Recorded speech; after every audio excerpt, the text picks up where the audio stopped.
Balance life یعنی کہ زندگی میں وقت کو صحیح طریقے سے تقسیم کر کے گزارنا ایک مفید اور قابل عمل ضابطہ حیات۔ آفس کے وقت پر کام کریں، نماز کے وقت نماز پڑھیں، شام کو گھر پر بیوی بچوں کو وقت دیں، کچھ وقت عزیز اور رشتہ داروں کے لیے رکھ لیں، کچھ پڑھنے پڑھانے کے لیے، کچھ دین سیکھنے کے لیے، کچھ اللہ کے ذکر کے لیے، کچھ اپنے کسی آئیڈیا ویژن کے لیے جسے آپ مستقبل میں پروان چڑھانا چاہتے ہیں۔ اگر اس طرح سے وقت کی تقسیم ہو سکے تو کیا کہنے، مگر ہمارے معاشرے میں یہ بہت مشکل کام ہے، اور ایسا نہ ہونے کی دو بنیادی وجوہات ہیں۔ پہلی تو یہ کہ معاشرے میں زندہ رہنے کی بنیادی شرائط مفتون ہیں۔ جس معاشرے میں سکون ہو نہ انصاف، بجلی ہو نہ پانی، سچائی ہو نہ دیانتداری، وہاں آئیڈیلز کے ساتھ جینا مشکل ہی ناممکن ہو جاتا ہے۔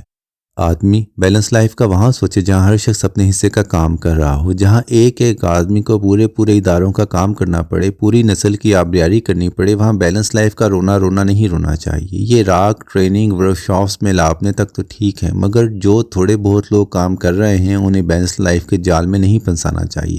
بہت محنت کرنی پڑتی ہے، مہنگے خواب دیکھنے کے لیے آنکھیں بیچنی پڑتی ہیں۔ جب تک رات کے اندھیروں کو دن کے اجالوں میں بدلنے کا فن نہ آئے، نصیب کی تاریکیاں دور نہیں ہوتی۔ آپ اگر کسی بڑے منصوبے یا پلان پر کام کر رہے ہیں تو اس پر زندگی تباہ کرنی پڑتی ہے، تب کہیں جا کے امید کی کوئی کرن پھوٹتی ہے۔ چپ چاپ سر جھکا کے کام کرتے رہیں اور بیلنس لائف ان کے لیے چھوڑ دیں جنہیں نہ تو بیلنس کا مطلب آتا ہے نہ لائف کا۔ دوسری وجہ بیلنس لائف پر عمل درآمد نہ ہو سکنے کی ہر فیلڈ ہر شے میں تکمیل کا جنون ہے۔ ہم چاہتے ہیں کہ ہمارا بچہ امتحانوں میں بھی سر فہرست رہے، بیت بازی میں بھی اس کا کوئی ثانی نہ ہو، کرکٹ ایسی کھیلے کہ لوگ دانتوں میں انگلیاں دبا لیں، زبان یوں بولے کہ لکھنؤ کی یاد تازہ ہو جائے، اور دین پر ایسی گرفت کہ امام غزالی کا گمان ہو۔ ہمارا بس چلتا تو بچہ فیکٹری سے آرڈر پر بنوا لیتے، اور اس پہ فتنہ یہ کہ اب اسی بچے کو تلوار بنا کر پڑوسیوں، رشتہ داروں اور ملک کے باسیوں کی گردنیں اتارنے لگتے ہیں۔ کیا ہی کم ظرفی ہے کہ اس چیز پر اتراتے ہیں جو سرتاپا خدا کی دین ہے اور اپنا کوئی کمال نہیں ہے۔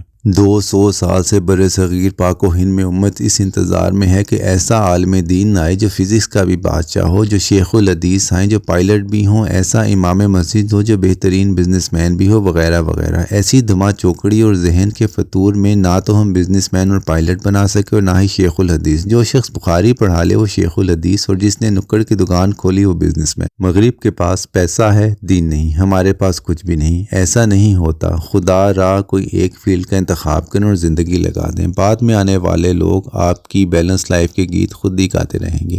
دنیا ہمت کی مرہون منت ہے، حوصلہ کریں، ہمت باندھیں اور جو چاہیں وہ کر گزریں، کون روکتا ہے؟ ہر شخص کا بیلنس اپنا ہے۔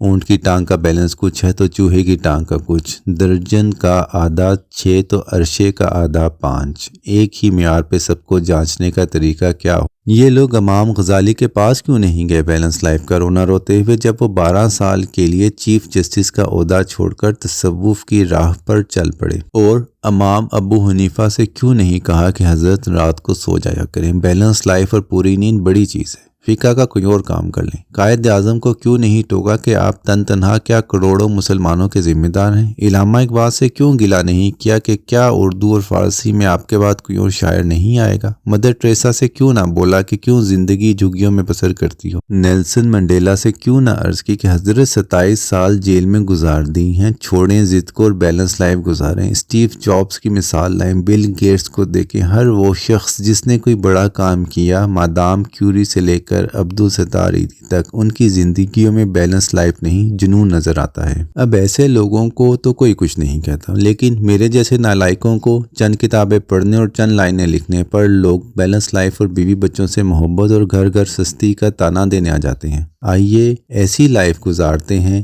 کہ یہ پروفیشنل ٹرینرز اپنی ورکشاپ میں مثال کے طور پر پیش کر سکیں۔ آمین۔